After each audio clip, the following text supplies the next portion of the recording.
I grew up in this church, and I have very good memories of that time. But those of you who were here more than 15 years ago know that I also witnessed my share of problematic and dysfunctional behaviors. It was a tumultuous period for the church, and it took time for the eventual transformation into the stable and growing congregation you see today.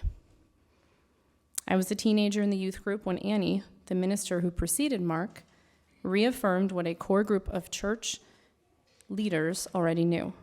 Fundamental changes had to be made, and the risks that come with growing must be undertaken. The sea change this church went through would not have been possible without the vision and the generosity of its members. When I moved back to the area in 2012 and returned to the church, my childhood connections were enough to make me give generously. But it now is my family's current involvement that inspires us to give deeper. My daughter Greta's week-long inquiry of, "Is it church day yet?" brings such joy to me. My son Quentin is not quite as gung-ho yet about church, but he is starting to fuss when we leave now. Joining a hospitality team tapped into my husband Eric's love of action through the simple joy of making coffee and conversation.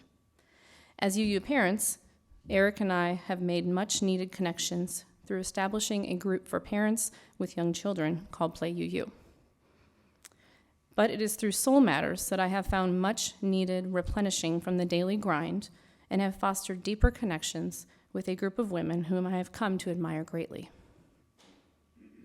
Even with all that brings me here, I am not as involved as I would like to be.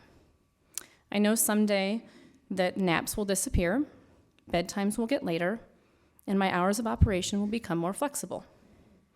When that day comes, I want First Unitarian Church of Des Moines to be here, and I want it to be bigger and better than it is now. I want Greta and Quentin to stand up here one day and tell the ways in which this congregation has enriched their lives. This is why our monetary investment is absolutely essential. We are investing in our future. What will you do to ensure First Unitarian is here for you?